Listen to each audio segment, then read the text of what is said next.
सजा मिलेगी। और तेरी सजा यह है कि कल सुदामा के साथ तुझे भी जंगल में जाना पड़ेगा और यज्ञ के लिए समीधा लाना पड़ेगा। कन्हैया ने कहा जैसी गुरुदेव की आज्ञा। गुरुदेव ने आश्चर्य किया, अरे लाला 4 वेद 6 शास्त्र 18 पुराण तेरे कंठ में है, तू पाठ को भूल गया।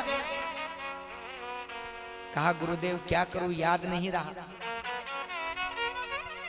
तुझे भी सजा मिलेगी। अब सुदामा ने भगवान से पूछा, आपको पाठ याद है कन्हैया?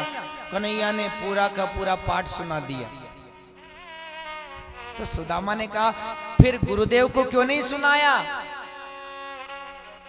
कहा कि यदि मैं भी सुना देता तो फिर तेरे साथ जंगल में कौन चलता। रात को कन्हैया सुदामा दोनों बातें कर रहे थे। रात को क्या घटना घटी? सांदीपनी गुरु के आश्रम के पास में एक कुटिया थी, एक झोपड़ी थी। उस झोपड़ी में एक ब्राह्मण की पत्नी रहती थी। ब्राह्मण तो भगवान के धाम को जा चुका था, अकेली ब्राह्मणी रहती थी। 1 महीने से वो ब्राह्मणी भूखी थी, पानी पी करके सो जाती, पर आज रात को उसे नींद नहीं आ रही थी, क्योंकि 1 महीने से अन्न का दाना पेट में नहीं गया। आज उसे नींद नहीं आई तो रात को वो पड़ोसी के पास गई और कहा भिक्षा में कुछ दे दो। पड़ोसी ने 2 मुट्ठी चने ब्राह्मणी को दे दी। ब्राह्मणी ने सोचा कि ये तो कड़क है, मैं इनको गला दूं, नरम हो जाएंगे, सुबह खाऊंगी। गीले कपड़े में ब्राह्मणी ने चने बांध के रख दिए। सज्जनों, रात को चोर आया, ब्राह्मणी की झोपड़ी में आ गया। चुराने के लिए कुछ था नहीं, वो 2 मुट्ठी चने चोर ने उठाए, भागने लगा। दरवाजे से टकराया, धड़ाम की आवाज आई, ब्राह्मणी की नींद खुल गई। कहा अरे 1 महीने से मैं भूखी थी, 2 मुट्ठी चने मांग के मैं लाई, वो भी तू ले जा रहा है। जा, ये मेरा श्राप है, जो ये चने खाएगा वो कई दिनों तक भूखा रहेगा, वो गरीबी देखेगा। चोर ने ये बात सुन ली कि मैं चने खाऊंगा तो कई दिनों तक भूखा रहना पड़ेगा, गरीबी देखनी पड़ेगी। सज्जनों, चोर ने क्या किया? भागते भागते वो चने की पोटली सांदीपनी गुरु के आश्रम में फेंक दी। अब सुबह सुदामा और कन्हैया गुरु माता से आज्ञा लेने आए तो गुरु माता ने कहा सुदामा जाओ, ये चने ले जाओ, 1 मुट्ठी चने तू खा लेना, 1 मुट्ठी कन्हैया को दे देना। कन्हैया सुदामा जंगल में आए। कन्हैया ऊपर चढ़ गए, सूखी सूखी लकड़ियों को तोड़कर नीचे पटकने लगे। सुदामा उनको बटोरने लगे, समेटने लगे।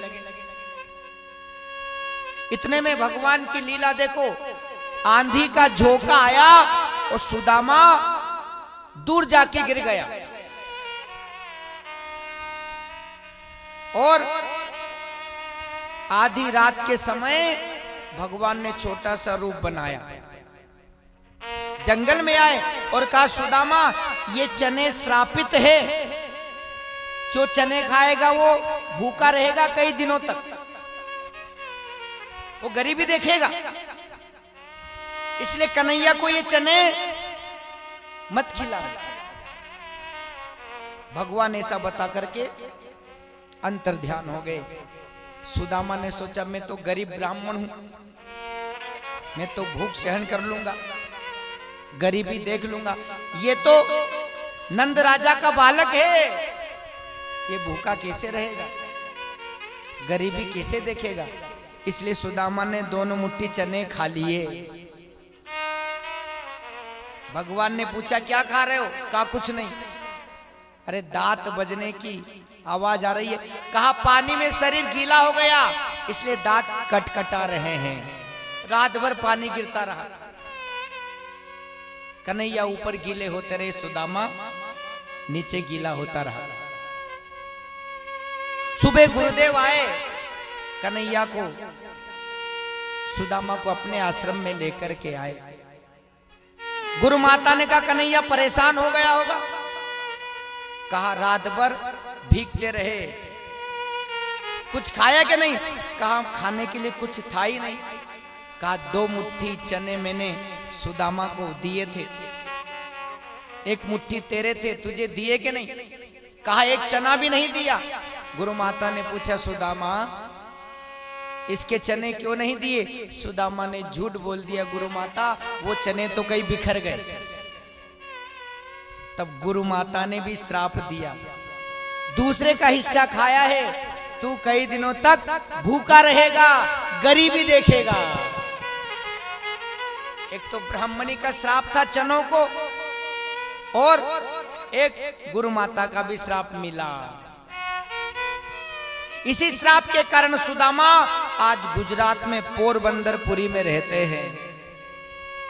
सुदामा के घर में नितांत गरीबी है। सज्जनों, सुदामा के घर कई दिनों से चूल्हा नहीं जला। सुदामा के तन पर पूरे कपड़े भी नहीं है। सुदामा के पास में केवल एक फटी हुई धोती है, उसी को बांध लेते, उसी को ओढ़ लेते। सुदामा की पत्नी का नाम है सुशीला। क्या नाम है? सुशीला।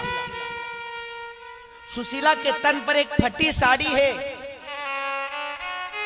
उसी को धोकर के सुखाती, उसी को ओढ़ लेती। सुदामा के बच्चे आधी रात को कहते हैं माँ माँ भोजन दे दे, भूखे पेट नींद नहीं आ रही। सज्जनों, सुशीला अपने भूखे बच्चों को पानी पिलाकर के सुला देती है और कहती है बेटा सो जाओ सो जाओ, कल द्वारकाधीश भोजन का प्रबंध जरूर करेंगे। सुदामा के घर में कई दिन से चूल्हा नहीं जला। सुशीला ने कहा फिर भी ठाकुर का भजन करते हो?